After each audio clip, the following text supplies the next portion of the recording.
Bonjour les amis ou bonsoir. Comme vous le voyez sur l'écran, après le Niger et le Burkina Faso donc, le Mali se retire de l'Organisation internationale de la francophonie. Voilà, donc une occasion de discuter peut-être les raisons et les motivations de l'Organisation internationale de la francophonie, ce qui est en fait une organisation, je dirais, sans fondement. Personnellement, je ne vois rien que l'Organisation internationale de la francophonie a fait pour l'Afrique, pour le continent en général. Et l'Organisation internationale de la francophonie, comme vous le voulez, a été fondée particulièrement par les pays qui parlaient français à l'époque. Les pays de l'Afrique sont les plus grands participants à cette organisation, puisque le français est naturellement parlé en France, une partie du Canada, une partie de la Belgique, et surtout en Afrique, où l'Afrique, ou plutôt la France, avait beaucoup plus de colonies. Nous avons aussi peut-être quelques pays dans les Caraïbes ou peut-être dans le Pacifique, mais en général, je crois que la francophonie domine. En effet, je crois qu'elle est maintenant dirigée par une Rwandaise, Mushikiwase, Mushikiwabo, quelque chose comme ça.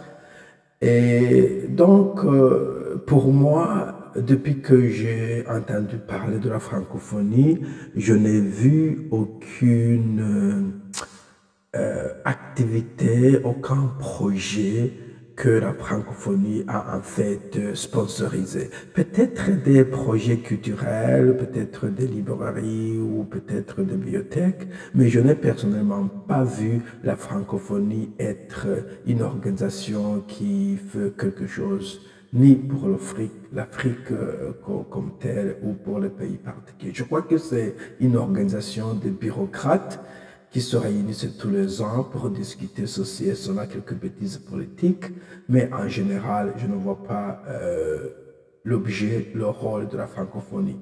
Au moins, quand je vois le Commonwealth, je dirais qu'il y a au moins des avantages, puisque pour la plupart des pays du Commonwealth, il y a des avantages que vous pourrez retirer de là-bas, peut-être en faisant de travail, si vous êtes étudiant, peut-être des bourses d'études pour les pays qui parlent anglais, d'aller étudier dans les pays plus développés qui parlent anglais. Donc les pays moins développés qui vont étudier dans les pays plus développés. Mais je ne vois rien du tout l'objectif d'être dans la francophonie. Et je ne comprends pas aussi pourquoi le Rwanda est toujours membre. Je crois qu'il s'était retiré auparavant pour des raisons politiques aussi. Et je crois que le Niger, le Burkina Faso et le Mali, donc, ne veulent pas que la France soit toujours une force dominante dans leur pays, puisque pour plus de 50 ans, la France a fait la pluie et le bon temps dans la région, dans ses colonies. Il décidait qu'il doit être dirigeant, qu'il ne doit pas l'être. Et maintenant que les jeunes militaires se sont soulevés et ont dit non, il faut mettre ça, enfin ça, on va prendre en main la destinée de notre continent. Maintenant, la France est fâchée. La France a fait beaucoup d'insultes dans les derniers mois, le président Macron lui-même. Et donc, je crois que les trois pays veulent du moins se libérer du joug colonial français qui s'est étendu au-delà de l'indépendance. Alors, pour moi, il n'y a rien de perdu. Je ne vois pas ce que c'est la francophonie. Elle devrait complètement disparaître, si vous voulez, puisque ce n'est même pas parmi les grandes, donc les organes des Nations Unies. C'est une organisation un peu foutue à part. Et comme je le disais, si vous avez donc une information ou quelque chose de palpable à me montrer que la francophonie a fait ou est en train de faire en Afrique, je vous invite à faire des commentaires. Sinon, personnellement, je soutiens que le Niger, que le Burkina Faso et que le Mali organisent leur pays d'une manière qui va profiter le peuple malien, le peuple nigérien, le peuple burkinabé, plutôt que enrichir les Français encore une fois de plus. Voilà, c'est là ma position là-dedans. Et j'aimerais que peut-être les relations entre la France et ces pays continuent, bien sûr. On a toujours besoin des relations bilatérales. Même les pays riches, ils ont besoin des relations. Mais il est temps que donc en Afrique, nous ayons des relations bilatérales, non unilatérales, parce que ce que nous voyons aujourd'hui, on croit que c'est bilatéral. Mais la France décide pour les Africains. L'Occident, souvent, décide pour les Africains. Et je crois que ce que les jeunes militaires ont décidé à faire, c'est de dire non, on ne veut plus être subalterne. Si vous voulez qu'il y ait donc aucune relation, il faut que ce soit donc purement bilatéral et en fait à titre égal comme des égaux dans le concert des nations.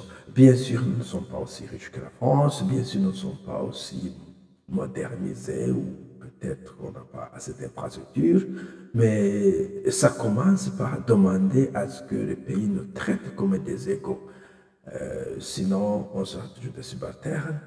Et le retrait de l'OIF est un signe que donc, certains dirigeants africains ont mal à digérer le traitement des Africains par l'État français, par la République française. Et je ne vois pas ce que les Français ont que nous n'avons pas en fait. C'est vrai que c'est l'un des vieux pays avec peut-être une économie moderne, mais ce n'est pas nécessairement une grande puissance à proprement parler. Peut-être en Europe, mais je crois que nous pouvons faire des relations avec les États-Unis, par exemple, directement avec, je ne sais pas, la Chine, avec l'Inde, avec la Russie et d'autres pays, sans toutefois être bornés à former des liens qui sont un peu non non pas balancés avec la France. Je n'ai rien contre la France, mais je crois que la France a toujours traité ses colonies comme deuxième classe et que donc elle n'a pas aidé ces pays à se développer comme elle croyait le faire. Et Macron a dit que l'Afrique devrait être reconnaissant ou gratitude, que n'importe quoi. Mais en réalité, la France devait être reconnaissante des avancées qu'elle a eues puisque elle retirait de l'Afrique beaucoup de ressources naturelles qui a permis à la France de s'enrichir, de se développer, etc., etc. Voilà. C'est pas où on en est avec le CFA, le franc CFA, je crois que ça, c'est une étape aussi, c'est un vieux système. Il ne fallait pas qu'une monnaie africaine soit liée en aucun cas avec la bourse de Paris, la bourse avec l'économie française. Ça n'a pas d'importance, ça n'a pas de sens au 22e siècle.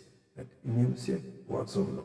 Voilà, et ça c'est donc mon opinion. Vous pouvez avoir une opinion contraire et je serai toujours là à faire des commentaires sur ce qui se passe en Afrique. Et si vous avez un sujet particulier que vous voulez que je traite, vous êtes le bienvenu. Je suis en train maintenant de faire un peu de recherche pour parler du Burkina Faso. Je crois que c'est un pays qui me fascine beaucoup parce que j'ai vu pendant ma génération, si vous voulez, deux leaders qui sont vraiment charismatiques, mais qui sont patriotiques et qui sont panafricains. Et je veux dire, en fait, Thomas Sankara au XXe siècle, je veux dire, mais aussi le jeune Ibrahim Traoré qui est qui dirige le pays pour l'instant. Je veux un peu faire un peu de recherche pour comprendre tout cela. Je peux parler maintenant sans papier, sans brouillon sur Sankara et sur le nouveau capitaine, mais je ne veux pas dire des bêtises, alors je vais faire quelques recherches un peu. Voilà, donc comme je le disais, si vous avez des suggestions, vous êtes le bienvenu, sinon on se reverra plus tard. Merci beaucoup. Laissez des commentaires s'il vous plaît et abonnez-vous. On cherche à à faire une grande chaîne ici. Alors, vous êtes les bienvenus. Merci.